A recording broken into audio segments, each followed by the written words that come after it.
তুমি যদি কেমিস্ট্রিতে ভালো করতে চাও তাহলে ফোকাস মোর অন থিওরি। তুমি যে কোনো কোশ্চেন ব্যাংক খুলে দেখো, মেডিকেল অ্যাডমিশনের কোশ্চেন ব্যাংক খুলে দেখো, তুমি ভার্সিটি অ্যাডমিশনের কোশ্চেন ব্যাংক খুলে দেখো, তার ঢাবি জাবি রবি চবি, তারপর ধরো যে এগ্রি জিএসটি, যে কোনো কোশ্চেন ব্যাংক খুলে দেখো, তাহলে তুমি একটা জিনিস নোটিস করবা। কি নোটিস করবা? যে 90 থেকে 95% প্রশ্ন কিন্তু আমার থিওরিটিক্যাল এবং ইনফরমেটিভ এমসিকিউ। থিওরিটিক্যাল এবং ইনফরমেটিভ এমসিকিউ বলতে মেনলি কি বোঝায়? থিওরিটিক্যাল এবং ইনফরমেটিভ এমসিকিউ বলতে সে সকল এমসিকিউ বোঝায় যেগুলো আসলে তুমি মুখস্থ বিদ্যা দিয়ে পারবা। ঠিক আছে?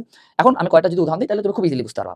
ইনফরমেটিভ এমসিকিউ কয়টা উদাহরণ দিই, যেমন নিচের কোনটি তুতের সংকেত, বা নিচের কোনটি আমার রাজ অম্লের সংকেত, তুতে কত ডিগ্রি সেলসিয়াস তাপমাত্রায় সাদা বর্ণ ধারণ করে, বা সোডিয়াম ধাতু শনাক্তকরণে নিচের কোন যৌগটি ব্যবহার করা হয়, পিক্রিক অ্যাসিড কোন কাজে ব্যবহার করা হয়, সোনা গলানোর জন্য কোন অ্যাসিড ব্যবহার করা হয়, বা নিচের কোনটি সব থেকে শক্তিশালী অ্যাসিড।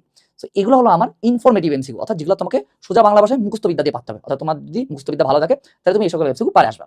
থিওরিটিক্যাল এমসিকিউ বলতে কি বোঝাচ্ছে? থিওরিটিক্যাল এমসিকিউ বলতে সেই সকল এমসিকিউকেই বোঝাচ্ছে যেগুলো তোমাকে হালকা পাতলা বুঝতে হবে। এগুলোর জন্য 3-5 ঘন্টা আমাদের ক্লাস লাগে না। এগুলোর জন্য তুমি যদি মেইন বইটা একটু ভালোভাবে পড়ো, মেইন বই যে সকল শর্ত লেখা আছে ওগুলো যদি ভালোভাবে পড়ো, তাহলে তুমি এই সকল এমসিকিউ পারবা। একটা উদাহরণ দিই, যেমন নিচের কোনটি ইলেকট্রন আসক্তি সবথেকে বেশি, বা নিচের কোনটির তড়িৎনাত্মকতা সবথেকে বেশি, বা নিচের কোনটির সমযোজী বৈশিষ্ট্য বেশি, বা নিচের কোন যৌগটি আমার কার্বিলামিন বিক্রিয়া দিবে, বা নিচের কোনটি হলো আমার অ্যালডিহাইড অথবা কিন্টন। ঠিক আছে? সো এইরকম টাইপের যে এমসিকিউ গুলো আছে এগুলো হলো আমার থিওরিটিক্যাল এমসিকিউ, অর্থাৎ যেগুলো পারার জন্য আমাদেরকে শর্ত যেগুলো আছে এগুলো হালকা পাতলা খেয়াল রাখতে হবে, তাই না? কারণ শর্তগুলো যদি তুমি খুব বুঝো বাট তোমার যদি শর্তগুলো খেয়াল না থাকে তাহলে কিন্তু আলটিমেটলি এমসিকিউ গুলো পারবে না। অর্থাৎ আমরা একটা কনক্লুশনে আসতে পারি যে মেডিকেল এবং ভার্সিটি অ্যাডমিশনের 90 থেকে 95% প্রশ্ন কিন্তু আমার থিওরিটিক্যাল এবং ইনফরমেটিভ। বাট এগুলা কথা আসলে কেউ কেন জানি সামনে বলে না, সবাই আসলে ম্যাথ নিয়ে একটু বেশি পাগল হয়ে যায়। I don't know Y, but আমার কথাও ব্লাইন্ডলি ফলো করার দরকার নেই। তুমি সুন্দর মতো কোশ্চেন ব্যাংকটা খুলে দেখো, তাহলে দেখবা যে বেশিরভাগ প্রশ্নই আমার হলো থিওরিটিক্যাল এবং ইনফরমেটিভ।